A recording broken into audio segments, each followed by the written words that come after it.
In Dungeons & Dragons, who or what is Zargon?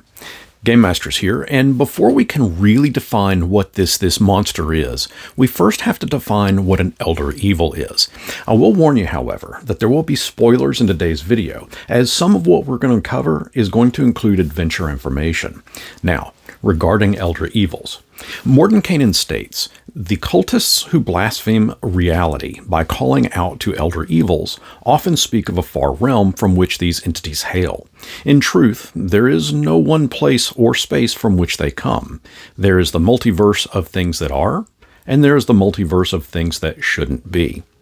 He mentions the far realm, which is a plane of existence that falls outside of the conventional cosmology of the multiverse, yet is connected through nightmares, pure horror, and of course, lots of writhing tentacles. It has been highly theorized that even Cthulhu originates from the far realm. But it is also the place where aberrations come from, entering the material plane through rifts and tears in the very fabric of reality, that these aberrations are drawn to that chaotic energy and see those openings as a chance to find fresh food, mainly us, to feast upon. And this is where Zargon enters the arena.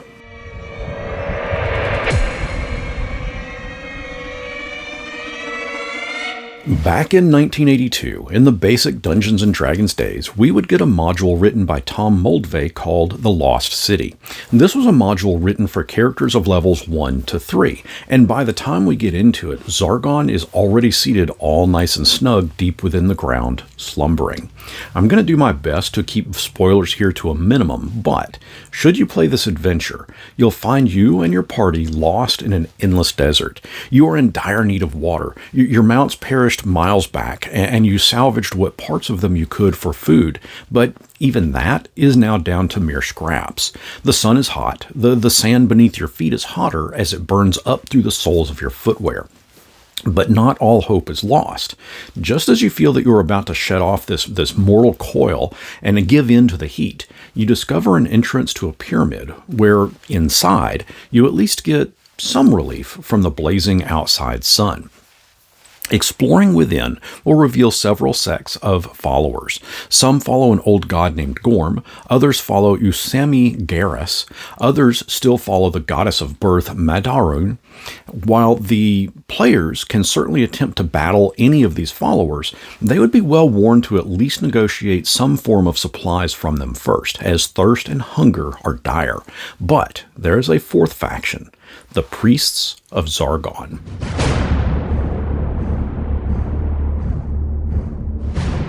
Centuries ago, in the city of Cynidicea, and we're going to call it Cyn for short, was the capital of a mighty kingdom. The people that lived within claimed parts of the desert, tamed it, tilled it, made the lands rich and fertile for growing crops.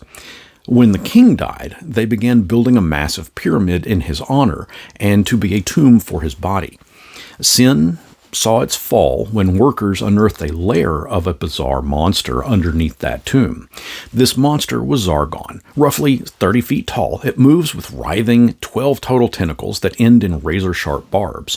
Zargon is further described as having calloused flesh, orifices that ooze a putrid slime, tumors, a mouthful of sharp, pointy teeth, a massive red cyclopean eye, and a large black horn jutting up from his head. More on that horn in just a bit. Zargon began eating those trying to build the pyramid, and would then roam the streets of Cyn at night, capturing and devouring any living thing. The city guard were unable to stop it, and eventually they too fell to Zargon's hunger. Over time, those left would begin to worship Zargon as a god. They feared him and would send criminals and those who happened to cross the city into Zargon's lair to become food. Eventually, the desert began to claim back those fertile lands, and the city itself was consumed, driving those that remained into the now under sand catacombs, where they would survive off of mushrooms and hidden underground streams of water. They would excavate, always careful to steer clear of Zargon's lair, but would carve out a weak existence underground. They would branch off into different areas of the underground and would eventually form the four factions that we mentioned in the previous chapter, and would live this way for generations, all the while sacrificing one of their own to Zargon so that it does not leave its lair and go on another feeding frenzy. It is during this period that adventurers, possibly your very party, would encounter this dreaded monstrosity. But there's a lot more to Zargon than what we've revealed so far.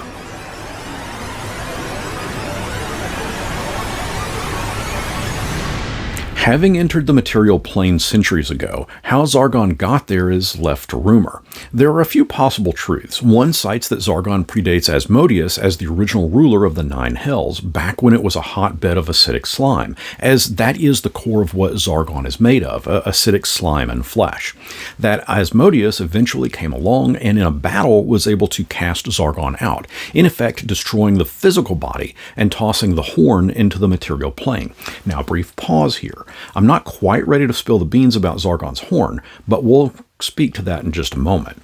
Another legend speaks that the gods themselves gathered forces to stop Zargon, only to find that their own numbers would fall to this malevolent force. To the victim sacrificed to Zargon, he would consume and be full, but not every body tossed his way was to be consumed. A select few would be transformed into slimy minions under Zargon's influence, and he would use that influence to attempt to spread power with full intent to forge a means to return back to the Nine Hells and take back his home from Asmodeus. As the years marched by, and the worshippers of sin sacrificing themselves to Zargon, Zargon eventually realized that the material plane could just as easily be a satisfying home. It was, after all, a seemingly endless supply of food, and some of the inhabitants, of course, gathered together as a cult and revered Zargon as a god. And he enjoyed that. Now, Zargon himself was not a god, but was extraordinarily powerful and cunning, so much so that it felt that he didn't need to exert any effort just to go on a feeding frenzy every now and again and wait for humans to sacrifice themselves, as they saw this writhing mass as a god, and he took full advantage of that because it kept him fed. Zargon, upon being under the city of sin, found a comfort of sorts being worshipped and having the remaining residents sacrifice themselves to satiate his hunger. He was fine with being seen as a god, even though he held no divine power. But the horn did hold power. And I told you we'd get back to that one.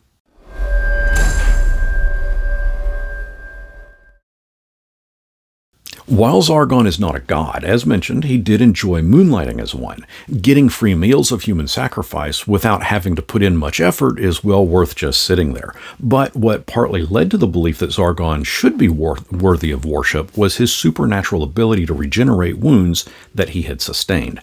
Back when the city of Sin fell, and the inhabitants initially attempted to fight back, swords would bite into Zargon's flesh, only for those wounds to heal back up. Zargon's secret was the horn jutting from his head. Even if the entire body was destroyed, with enough time, flesh would regrow from the horn until Zargon would be fully formed and made whole again. While that process could take years, lesser wounds could regenerate a bit faster. As the rumor goes, to destroy the horn and thus put an ultimate end to Zargon, one would have to take the horn and toss it into what is known as the Eye of Zargon, a massive lava pit. However, the follow-up to that rumor is that it was spread by the cult of Zargon, and many now believe that by attempting to destroy it in this manner, by throwing the horn in the lava pit, that's only going to bolster Zargon and make him even more powerful. The reality of it is, and I only know this through conversations from the gods themselves, there's no way to destroy the horn. Being an elder evil, Zargon is immune to divination spells and divine origin, and even further, should you be a divine caster, while you can certainly sling spells, if you find yourself within 100 miles of Zargon, you're not going to be able to regain new ones. There's something about Zargon that acts as a block, preventing your god from even seeing you, which in turn adds to commoners seeing Zargon as a god himself. Much of what we've seen about Zargon so far is all listed in that original adventure, The Lost City, but Zargon has certainly stayed relevant through the years.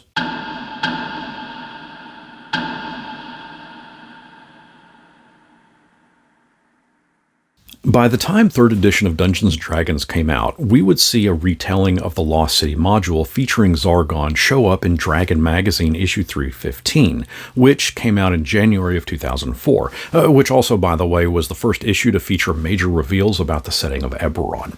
What's interesting about this issue is that it delves into various settings within the D&D multiverse, Ravenloft, Hollow World, Forgotten Realms, even Dark Sun, Dragonlance, Planescape, Greyhawk, among others. But then they give us a neat section based on Mystara with an article written by Mike Mearls called Return to the Lost City, in which that Lost City module from the early 1980s would be updated for 3rd edition. The storyline was the same as what we got from the original module, just with a few tweaks here and there so that it could fit easily into the Mystara setting and into the mechanics of 3rd edition. Years later, in 2007, once 3.5 had been established, we would get a supplement called Elder Evils.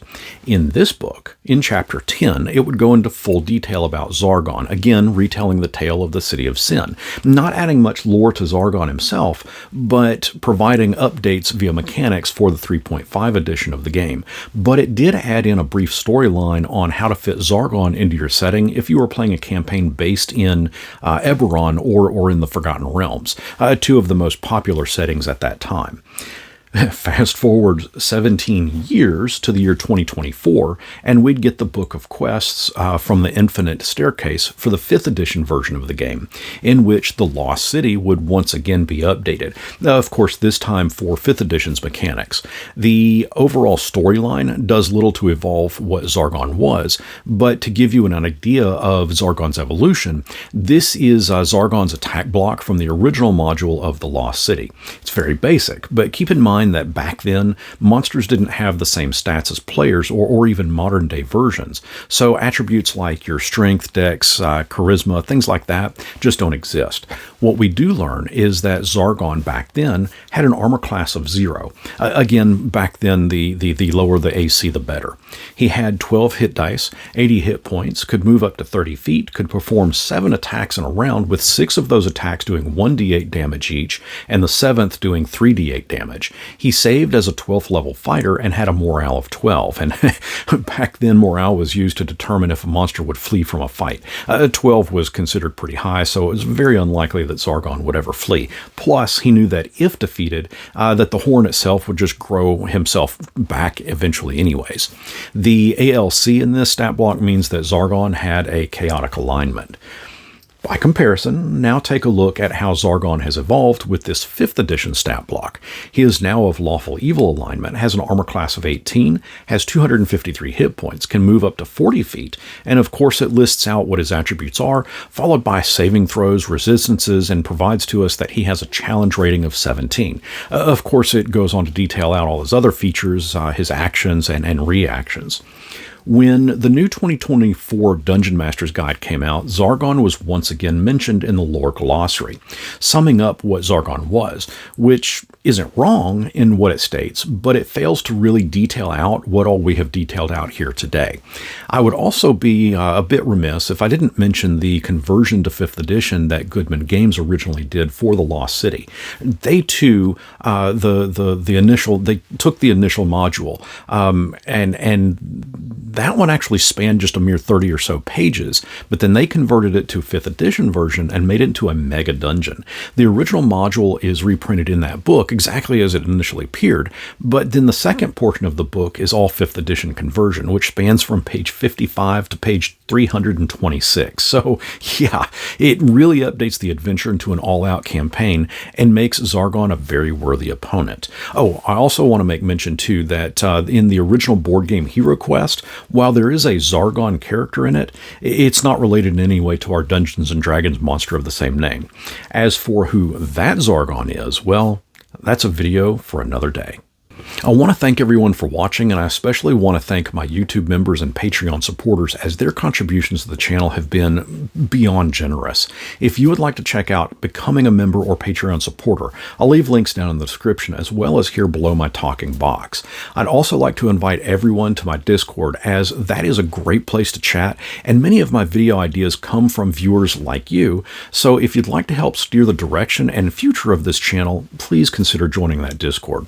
I'd also ask that if you like this video to please give it a thumbs up, subscribe if you haven't, and let me know generally down in the comments if you enjoy this kind of content. When The Lost City came out all those years ago, Zargon was a big deal. Yes, it was a module designed for low-level characters, and there was no way in hell we could defeat that monster, but the exploration of the areas within the module opened our imaginations, and what Zargon was, where he came from, and what he could do also expanded the direction that our adventures would ultimately take us.